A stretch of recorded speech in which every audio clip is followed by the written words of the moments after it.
Good morning class. तो आज हम करेंगे जीके में हमारा जो टॉपिक चला है दैट इज वैदिक सिविलाइजेशन, उसके बारे में करेंगे। ठीक है, कल हमने उसको थोड़ा सा इंट्रोड्यूस करी, खत्म ही हो गए थे वैसे हमारा जो पूर्व वैदिक काल है, ठीक है, जिसको हम लोग जो है ऋग्वैदिक काल भी बोलते हैं, या जो ऋग्वैदिक आर्य का जो टाइम था, ठीक है, वो हमारा खत्म ही हो रहा था, थोड़ा सा उसमें बच गया, ठीक है, तो उसको कंटिन्यू करेंगे। तो आप लोग भी हेडिंग डाल दो। तो हमारा टॉपिक है दैट इज वैदिक सिविलाइजेशन, वैदिक सिविलाइजेशन, वैदिक सभ्यता। आप भी कल आए थे क्या? ओके, तो अगर हम बात करें, रिवाइज कर लेते हैं, जो हमने कल किया था उसको फिर से रिवाइज कर लेते हैं। आप लोग भी घर में रिवाइज कर रहे हो, लग जाएगा तुम्हारा पता, ठीक है। ओके, तो अगर हम बात करें जो वैदिक सिविलाइजेशन है वो कब से कब स्टार्ट होती है आप लोगों की? 1500 से लेके 600 BC तक हमारी जो है वो वैदिक सिविलाइजेशन चलती है, ठीक है। और वैदिक सिविलाइजेशन में जो ये जो सिविलाइजेशन किसके द्वारा बसाई जाती है? आर्य के द्वारा। और जो आर्य है वो कहाँ से आते हैं? ये तीन थ्योरीज आप लोगों की दी है, ठीक है। पहली जो सबसे प्रोमिनेंट है, जिसको सबसे ज्यादा एक्सेप्टेड जो थ्योरी है दैट इज हमारी जो है मूलर मैक्स के द्वारा, ठीक है। और वो क्या बताते हैं कि जो आर्य है वो कहाँ से आते हैं? मध्य एशिया से वो आते हैं, ठीक है। उसके बाद जो सेकंड मोस्ट है हमारे पास बाल गंगाधर तिलक की जो थ्योरी है, जिसमें वो बताते हैं कि वो कहाँ से आते हैं? उत्तरी ध्रुव से आते हैं। और जो ये भी आपका क्वेश्चन आता है कि जो बाल गंगाधर जो तिलक है उन्होंने किस जो है पुस्तक में जो है इसके बारे में वर्णन किया था? गीता रहस्य में उन्होंने इसके बारे में वर्णन किया था। थर्ड हमारे पास है यहाँ पे जो ये है दयानंद सरस्वती ने जो है आर्य के बारे में वर्णन किया है, ठीक है। तो वो कहाँ से बताते हैं? तिब्बत से इनका ओरिजिन बताते हैं, ठीक है। तो मेनली अगर हम बात करें जो आप लोगों के जो आर्य थे उनका जो वो है कि अपने आप में, मतलब वो कृषि जो है वो फार्मर थे, किसान थे, पशुपालक थे। तो वो क्या थे आप लोग के? वो पशुपालक थे, ठीक है। वो पशुओं के चारागाह की खोज में जो है वो यहाँ पे आते हैं, ठीक है। और उस तरह से वो जो है यहाँ पे बस जाते हैं। और उनका मतलब वही है कि वो जो है उनका मतलब हड़प्पा वालों को खत्म भी उनको एक रीजन दिया जाता है कि उन्होंने ही खत्म किया होगा, ठीक है। इस तरह से भी आप लोगों का है, ओके। और नेक्स्ट हम बात करें जो आप लोगों का ये है वैदिक सिविलाइजेशन, ठीक है, वो आप लोगों की प्रथम ग्रामीण सभ्यता का वो बताते हैं, उदाहरण है अभी तक जो हमने किया। उससे पहले हमने जो है वो नगरीय सभ्यता की, ठीक है। जो शहरी सभ्यता थी हमारी, टाउन जो सिविलाइजेशन थी वो थी हमारी सिंधु घाटी सिविलाइजेशन, ठीक है, वो वाली।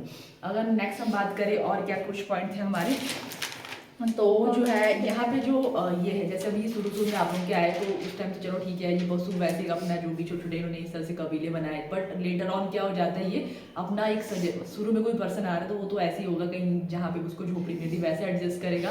और जिनको जब काफ़ी टाइम हो जाता है, ठीक है, तो ये एक्सपेंड करते हैं। और इनका जो समाज है वो कितने जो है वर्गों में विभाजित होता है, किस तरह से इन्होंने जो प्रशासनिक मंडल है, जैसे हम आज भी बात करें तो 5 प्रशासनिक मंडल है। फर्स्ट हमारा सबसे बड़ा जो है वो राष्ट्र राजा हमारे पास आता है, जन, विश्व और ग्राम, और उसके बाद, ठीक है, इस तरह से 5 में ये डिवाइडेड है। और वही एक सबसे बड़ा आपका राष्ट्र है, सबसे छोटा हमारा यहाँ पे क्योंकि कुल ही होगा, ठीक है। ये हमारे पास हुआ। और जो आर्य है वो कौन सी भाषा का उपयोग करते हैं? संस्कृत भाषा का उपयोग करते हैं, इसलिए उनको सबसे उस तरह से सब मतलब जो यहाँ वाले थे उनको तो संस्कृत का ज्ञान भी नहीं था, और वो इस तरह से मंत्रोच्चारण जो भी है संस्कृत को सबसे वो सुपीरियर लैंग्वेज माना गया। तो इस तरह से ये जो है वो सबसे श्रेष्ठ बन गए यहाँ पे, ठीक है। और इनके लिए जो भी वर्ड है, इनका जो मीनिंग भी निकलता है वो श्रेष्ठ ही होता है। आर्य का जो मीनिंग निकलता है वो श्रेष्ठ ही निकलता है, ठीक है। इस तरह से है। और हम बात करें जो आप लोगों का वैदिक जो सभ्यता है, वहाँ पे जो वर्ण जो शब्द है उसका जो है पहली बार जो है यहाँ से ही जो है वर्ण का जो ऑरिजिन है वो यहाँ से हुआ। और जो वर्ण व्यवस्था है उसमें जो है जो भी है समाज को कितने कैटेगरी में जो है वो डिवाइड किया गया? 4। फर्स्ट हमारे पास है ब्राह्मण, क्षत्रिय, थर्ड हमारे पास है वैश्य, और फोर्थ हमारे पास आता है शूद्र, ठीक है। सबसे निम्न जो लोएस्ट जो वर्ग है हमारे पास आता है शूद्र, ब्राह्मण सबसे हाईएस्ट। और पता है कि कौन क्या क्या कार्य करते हैं वो सबको भी ठीक है, वो ठीक है आप लोगों का। नेक्स्ट हम बात करें, इसमें जो सोसाइटी थी वही थी कि वो पैट्रोनिक्स मतलब जो पिता यहाँ पे पितृसत्तात्मक यहाँ पे सोसाइटी है, ठीक है। तो ये भी है आप लोगों का। और यहाँ पे सबसे जो फेवरेट एनिमल है वो कौन सा था? जो उनका प्रिय जो पशु है वो घोड़ा है, ठीक है। और अगर हम बात करें, जैसे इसका नाम ही है आप लोगों का वैदिक सिविलाइजेशन है, तो यहाँ पे जो है वेदों का ओरिजिन यहाँ से ही होता है, ठीक है। जो वेद है उनका ओरिजिन कौन सी सभ्यता से होता है? तो हमारा वैदिक सभ्यता से ही से जो है वेदों का ओरिजिन होता है, ठीक है। और जो वेद है वो कितने टोटल है? 4 वेद है। कौन कौन से 4 वेद है? ऋग्वेद, सामवेद, यजुर्वेद, अथर्ववेद, ठीक है। ओके, तो अगर मैं किसी से इंडिविजुअली पूछ लेती हूँ तो वो आंसर कर सकता है ना कि कौन से वेद में किसके बारे में बताया हुआ है? यस, कर सकते हैं आंसर? नहीं कर सकते? ओके तो अगर हम बात करें तो जो हमारा सबसे पहला सबसे पुराना जो वेद है वो कौन सा है? ऋग्वेद, ठीक है। और सेकंड हमारा सबसे नया जो है वो अथर्ववेद, उसको सबसे न्यूएस्ट माना जाता है। सबसे नया जो वेद है अथर्ववेद को माना जाता है, ठीक है। अगर हम बात करें जो ऋग्वेद है वहाँ पे जो है आप लोगों का किस चीज के बारे में है?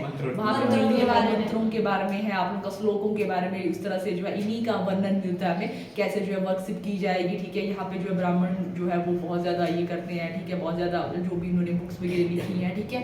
यहाँ से ही हमारे जो ये मेन हमारा है ऋग्वेद, ठीक है। अगर हम यहाँ पे ऋग्वेद में देखें तो ऋग्वेद में आप लोगों को जैसे हमने कल किया था, ठीक है, कि ऋग्वेद में जो है आप लोगों के जो ये है हमारे जो मंडल है, ठीक है, वो कितने मंडल आते हैं? 10 मंडल आते हैं, ठीक है। और 10 मंडल में अगर हम बात करें तो आप लोगों के जो शुरू में कुछ वो ये कि जो ऋषियों के नाम पे ये मंडल पड़े थे, मंडल या जो हमने बोला ना गोत्र जिसको हमने बोला, ठीक है, वही मंडल है अपने आप में, ठीक है। तो जो मंडल है या जो गोत्र है वो किसी मतलब एक ही ऋषि के नाम पे वो गोत्र है, जो सेकंड वाला वो किसी ऋषि का है, थर्ड, इस तरह से हमारे ये जो ये है मंडल है, ठीक है। तो ये हमारे ऋग्वेद में इनको दिया हुआ। अगर हम बात करें तो टोटल नंबर ऑफ जो ये आप उनके सूतक बोलते हैं या श्लोक भी आप लोग, ठीक है, सूतक होगा या जो भी टोटल नंबर ऑफ जो श्लोक आप लोग ये बताए हुए हैं हमारे ऋग्वेद में, तो कितने हैं वो? 1028 जो है वो टोटल श्लोक भी है।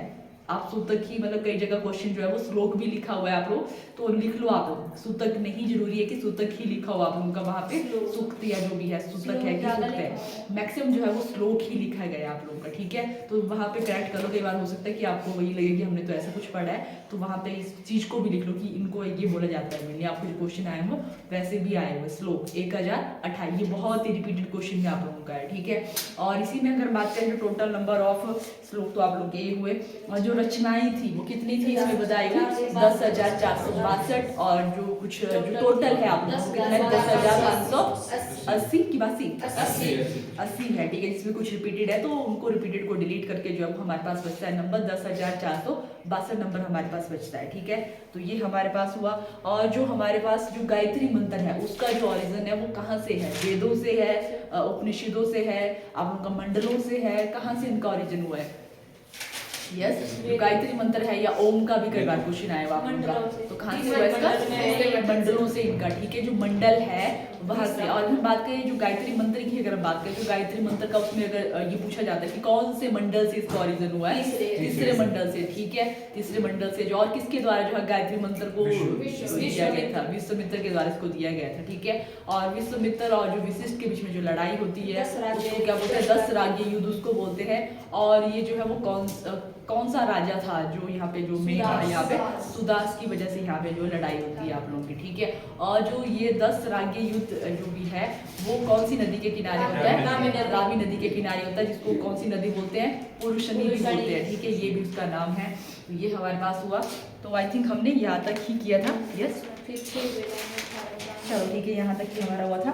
ओके, अच्छा, वेदों का और भी अगर बात करें तो एक आप लोगों का जो संगीत का जो जनक है वो कौन सा वेद है हमारे पास? सारेगामा जो भी हमारी यहाँ पे इनका जो ओरिजिन है वो सामवेद, स से ही इसका नाम बहुत अच्छा है, याद करने के लिए भी जो वेद है उसमें कोई कंफ्यूजन नहीं है, ठीक है।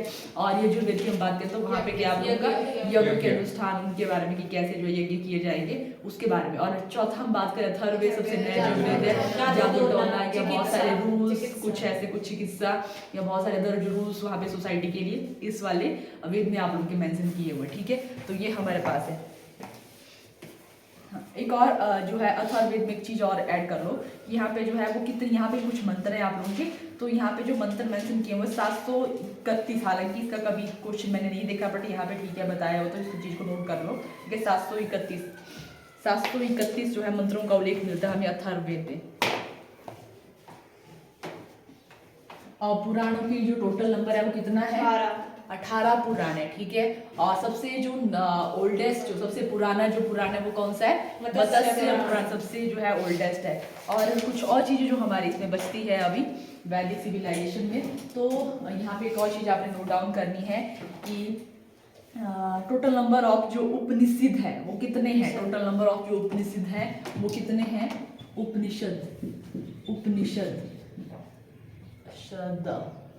उपनिषद, तो टोटल नंबर ऑफ उपनिषद कितने हैं आप लोगों के?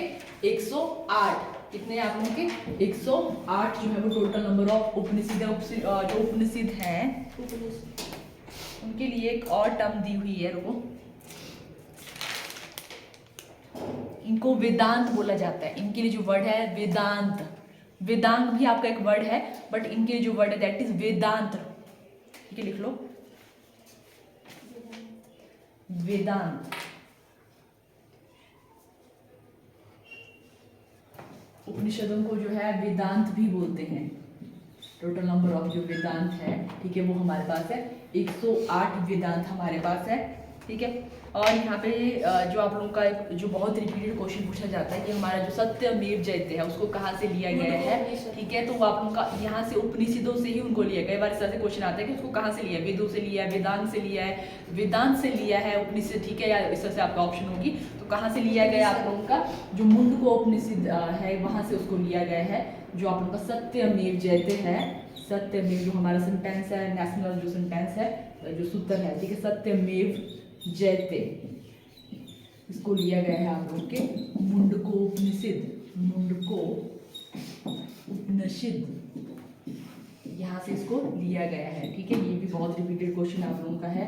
और एक और क्वेश्चन है आप लोगों का इसी से रिलेटेड ही, कहाँ पे उसको मेंशन किया है, हाँ, तमसो जो अस्तो मा सद्गम्य तमसो मा ज्योतिर्गम्य, ये वाला जो आपका वाक्य है, जो भी सेंटेंस है या श्लोक जो भी इसको हम लोग यहाँ पे बोलेंगे, इसको ये भी आप लोगों का उपनिषदों से ही निकला है आप लोगों का। ठीक है, इसको लिख लो तमसो मा ज्योतिर्गम्य, ऐसे लिख लो तमसो मा ज्योतिर्गम्य। पूरा जो उस तरह से ये श्लोक है वो भी कहाँ से लिया गया है, तस्मो मा ज्योतिर्गम्य, ज्योतिर्गम्य। ठीक है, जो भी टोटल अगर वो आगे पीछे वाला भी आता है, मैं पूरा नहीं लिख रही हूँ, तो उसको जो है आप लोगों का लिया है बृहदारण्यक उपनिषद, बृहदारण्यक, बृहदारण्यक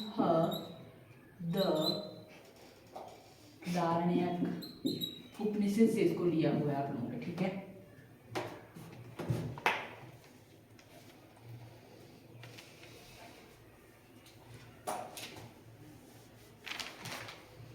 और इसी से एक और क्वेश्चन, यस, जो उपनिषद है उसका मतलब एक ये भी आपका है कि इसका मतलब है कि आप लोगों का, उसका मतलब है गुरु के समीप बैठना। ठीक है, गुरु के समीप बैठ के यहाँ पे जो वेदांत है, मतलब इसका मतलब ये भी कि वेदों का अंत यहाँ पे हो जाता है। ठीक है, जो वेदों का अंत ही क्या है हमारे पास यहाँ पे, वेदांत है। जो आप लोगों के 4 वेद हैं उनका अंत हमारे पास है वेदांत यहाँ पे।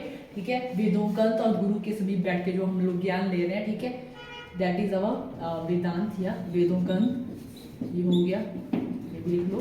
और इसका जो यहाँ पे मीनिंग है, गुरु के समीप बैठ के जो लोग यहाँ पे ज्ञान ले रहे हैं, ठीक है, वो हमारे पास है उपनिषदों में दिया हुआ, समीप बैठ के।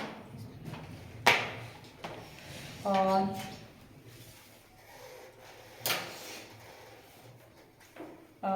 जो आप लोगों के ऋग्वैदिक काल के जो ये है देवता है, ये भी आपका रिपीटेड क्वेश्चन ही है। ठीक है, तो इसके जो मुख्य देव हैं, देवता हैं, वो कौन है? जो ऋग्वैदिक काल के जो देवता है, मेन जो देवता है दैट इज इंद्र। ठीक है, इंद्र को यहाँ पे जो है वो मेन देवता यहाँ पे बोला गया है। ठीक है, इंद्र जो है वो ऋग्वैदिक काल का फेवरेट देवता है, यहाँ पे मेन देवता है इंद्र।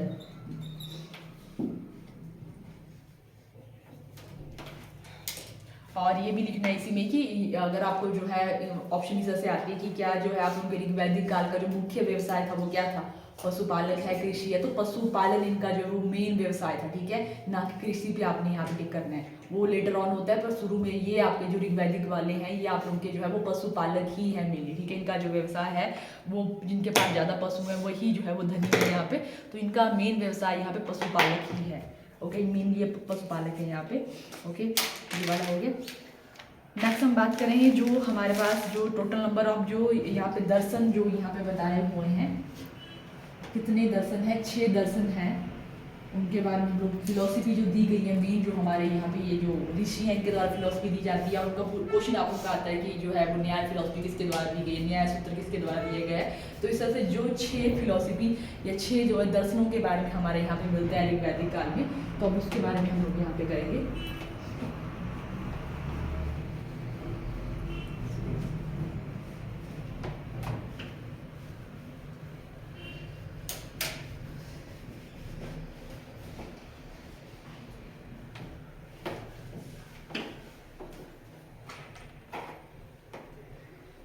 दर्शन ये 6 जो फिलोसफर हमारे पास है यहाँ पे, ठीक है। तो सबसे पहले आप लोगों का है जो यहाँ पे 6 ऋषियों के द्वारा इसको बनाया गया जो दर्शन है, जो उन्हीं की फिलोसफी, उन्हीं के जो है ये विचार है, वही आप लोगों की फिलोसफी है, ठीक है। तो इसको षट दर्शन भी बोला जाता है। तो सबसे पहले हमारे पास है यहाँ पे सांख्य दर्शन, सांख्य दर्शन, सांख्य दर्शन। तो जो सांख्य दर्शन है वो किसके द्वारा, सांख्य जो फिलोसफी है वो किसके द्वारा दी जाती है, तो कपिल जो ऋषि है उनके द्वारा जो है ये फिलोसफी दी जाती है। इंपॉर्टेंट है ये चीज़ें भी, कपिल जो ऋषि हैं उनके द्वारा ये फर्स्ट जो यहाँ पे हमारे पास सांख्य दर्शन है वो उनके द्वारा दिया जाता है। सेकंड हमारे पास है न्याय दर्शन या न्याय सूत्र भी कई बार भी आपको क्वेश्चन आता है कि जो न्याय दर्शन है या न्याय सूत्र है वो किसके द्वारा दिया गया, तो वो हमारे पास यहाँ पे दिया गया गौतम ऋषि के द्वारा, गौतम ऋषि के द्वारा इसको दिया गया, ठीक है। थर्ड हमारे पास यहाँ पे है योग जो दर्शन है या जो भी, ये तो बहुत ही ठीक है कि किसके द्वारा दिया गया, पतंजलि के द्वारा इसको दिया गया, ठीक है। जो कि हम लोग रामदेव की पतंजलि देखते हैं ना, तो उन्होंने जो है पतंजलि ऋषि को ही वहाँ पे फॉलो किया है, ठीक है। तो हमारे पास हम बात करें जो योग दर्शन है उनका जो है वो किसके द्वारा दिया गया, तो पतंजलि के द्वारा दिया गया है, ठीक है। पतंजलि के द्वारा जो है वो योग दर्शन, पतंजलि ऋषि है यहाँ पे, ठीक है। यहाँ पे कोई कंपनी नहीं है पतंजलि आप लोगों की, ओके। पतंजलि ऋषि है। नेक्स्ट हमारे पास है वैशेषिक, वैशेषिक ऐसे ही कुछ नाम है इनका, ठीक है। थोड़ा प्रोनाउंसिएशन हो सकता है, देख लेना आप लोग भी। वैशेषिक कुछ ऐसे ही है, वैशेषिक दर्शन आप लोगों का, तो ये दिया है कर्णाद जो ऋषि हैं उनके द्वारा इसको दिया गया। और ये इंपॉर्टेंट है क्योंकि यहाँ पे ये साइंस के साथ भी रिलेटेड है, क्योंकि जो अभी हम लोग देखते हैं ना एटॉमिक जो थ्योरी है, ठीक है, जो परमाणु जो थ्योरी दी गई है, उन्होंने सबसे पहले जो कर्णाद ऋषि है उनको जो फादर बोला जाता है, उन्हीं को इसका जो है मेन ये बोला जाता है कि उन्होंने जो है जब न्यूटन के लॉ भी स्टार्ट में थे तो उन्होंने उस टाइम ही जो है इनके परमाणु के बारे में इस तरह से बता दिया गया था। तो इनके बारे में लिख लो कि आप उनके क्या है, परमाणु सिद्धांत के जो है वो जनक है भारत में, ठीक है। परमाणु सिद्धांत के जनक है कर्णाद, परमाणु सिद्धांत के जो हमारे वैदिक उसमें दिया हुआ काल में, परमाणु सिद्धांत के जनक के जनक कौन है, कर्णाद ऋषि, ठीक है। इन्होंने जो है उसी टाइम न्यूटन से पहले ही इन्होंने जो इस तरह से कि क्या जो फोर्स और जो पावर उनके बीच में क्या रिलेशन है एटम के बारे में इन्होंने बताया था, ठीक है। इनको जो है वो ऋग्वेद काल में परमाणु या भारत के जो है परमाणु सिद्धांत के जनक इनको बोला जाता है, ठीक है। नेक्स्ट हमारे पास जो फिलोसफी है दैट इज उत्तर मीमांसा। ये इतनी इंपॉर्टेंट नहीं है बट ये 4 हमारे पास इंपॉर्टेंट ही, और लिख रहे हैं तो इनको भी लिखना है, बट ये आप लोगों को ये अच्छे से याद करनी है कौन सा ऋषि क्या है, इनको ज़्यादा फोकस करना है, ठीक है। तो इसको मिटा देती हूँ, यहाँ पे लिखती हूँ फिर।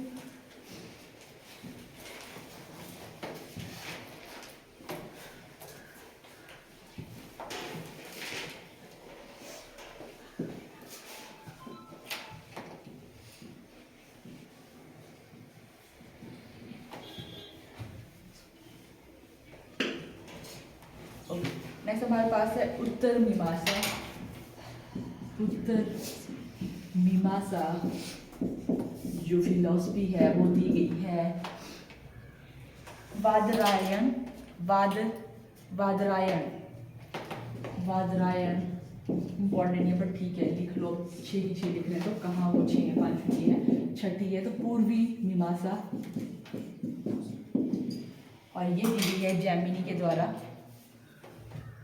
जैमिनी ऋषि के द्वारा इसको दिया गया है। ये होगी हमारे पास 6 फिलोसफी, इसमें शुरू की जो 4 है वो इम्पोर्टेंट है, और मेरे साइड में रखा करो, ठीक है। जैमिनी ऋषि के द्वारा इसको दिया गया, यस पूर्वी मीमांसा, इसे कोई नीचे इस तरह से लिखना है, ओके।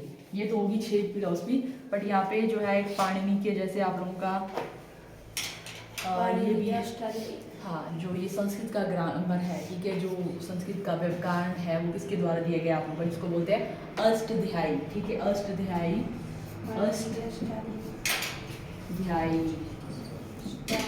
ये क्या है आप लोगों का अष्टध्यायी, क्या है ये, संस्कृत ग्रामर है ये, ठीक है। क्या है आप लोगों का संस्कृत ग्रामर है जिसको दिया गया पाणिनि द्वारा, संस्कृत ग्रामर व्याकरण इसको दिया गया है पाणिनि ऋषि द्वारा, इसको दिया गया है। इसकी मतलब इस तरह से क्वेश्चन आता है कि जो है अष्टध्यायी के रचयिता कौन है, तो पाणिनि जो है वो इसके रचयिता है। और ये जो अष्टध्यायी है वो क्या है आप लोगों की हिंदी ग्रामर है, इंग्लिश ग्रामर है, तो संस्कृत ग्रामर बुक है आप लोगों की, ठीक है। तो ये हमारे पास हो गया। और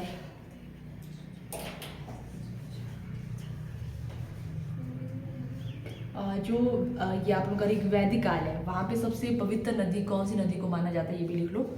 जो आप लोगों का रिसर्च फैक्ट चले हुए हैं तो उसमें ये भी कर लो कि जो हमारा ऋग्वैदिक काल है या जो वैदिक काल में सबसे पवित्र नदी किसको माना गया है, तो जो सरस्वती नदी है उसको सबसे पवित्र नदी माना गया है वैदिक काल में, ठीक है। सरस्वती नदी को जो है यहाँ पे सबसे पवित्र सरस्वती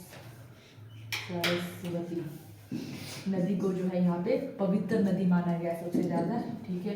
और कई बार इस तरह से क्वेश्चन आप लोगों का आता है कि सबसे ज़्यादा जो लेख है कौन सी नदी का जो है इसमें किया गया आप लोगों का वैदिक सिविलाइजेशन या जो वैदिक सभ्यता है उसमें कौन सी नदी का उल्लेख सबसे ज़्यादा बार मिलता है, ठीक है। तो उसको भी कर लो। सबसे ज़्यादा जो उल्लेख है वो कौन सी नदी का मिलता है, तो सिंधु जो नदी है उसका सबसे ज़्यादा उल्लेख मिलता है, ठीक है। सिंधु का सबसे ज़्यादा पवित्र मानते हैं सरस्वती को, ठीक है। तो ये हमारे पास हो गया। अब नेक्स्ट हम लोग यहाँ पे करेंगे जो आप लोगों का वैदिक सिविलाइजेशन है वो दो में डिवाइडेड जैसे, ठीक है। जहाँ पे टाइम जो पीरियड है उसके अकॉर्डिंग ये दो में डिवाइडेड है, तो उसको लिखेंगे यहाँ पे। वैदिक सिविलाइजेशन जो है वो दो में डिवाइडेड है, पूर्वी और उत्तरी, ठीक है। जो हमारे पास वैदिक सिविलाइजेशन है, जो वैदिक सभ्यता है वो दो में डिवाइडेड है, पूर्वी और उत्तरी वैदिक सभ्यता, ठीक है। दो में लिख लो तब तक आप लोग, ठीक है। वैदिक सिविलाइजेशन डिवाइडेड इनटू टू, पूर्वी अर्ली या जो भी लेटर ऑन जो इंग्लिश में कर रहे हैं, अर्ली वैदिक सिविलाइजेशन, लेटर वैदिक सिविलाइजेशन।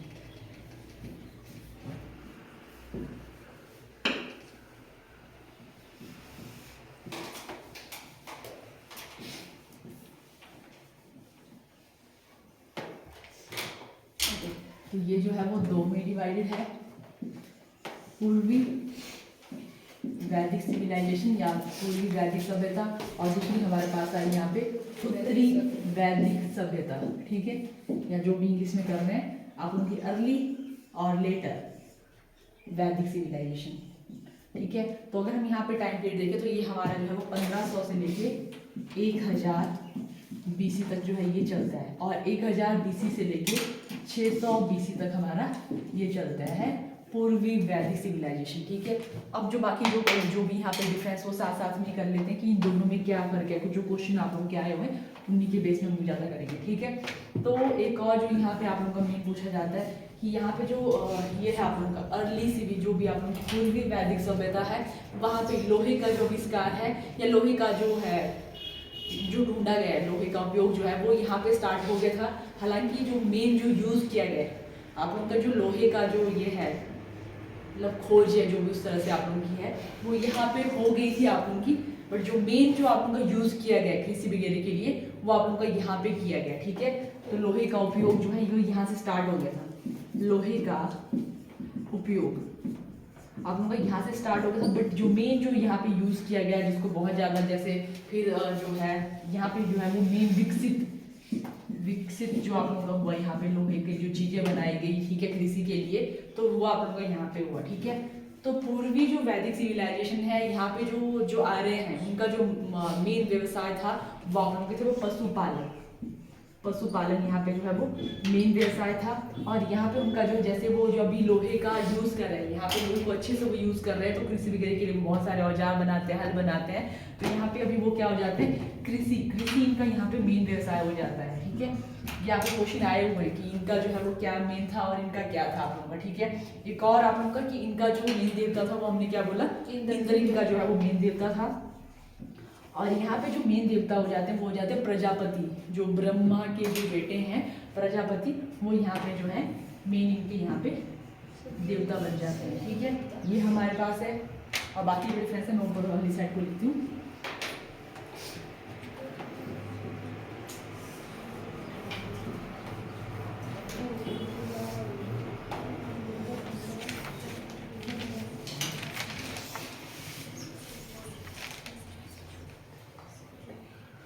और यहाँ पे जो आप लोगों की वर्ण व्यवस्था थी वो यहाँ पे वर्ण व्यवस्था जो है आप लोगों की वो कर्म के आधार पे थी। वर्ण व्यवस्था कर्म के आधार पे है और यहाँ पे जो है वो जन्म के आधार पे बन जाती है वर्ण व्यवस्था कि वो जो जहाँ पे जन्म है ब्राह्मण का बेटा ब्राह्मण हो जाता है, बट यहाँ पे उनके कर्मों के हिसाब से था कि जो जैसा कर रहा है उसको, तब अगर वो ब्राह्मण जो है वैसा कुछ काम कर रहा है तो उसको उस कैटेगरी में रखा जाएगा। बट अगर जो है यहाँ पे ब्राह्मण का बेटा ब्राह्मण ही है, यहाँ पे जो वर्ण व्यवस्था है वो जन्म आधार पे हो जाती है। ठीक है, ये हमारे पास है। और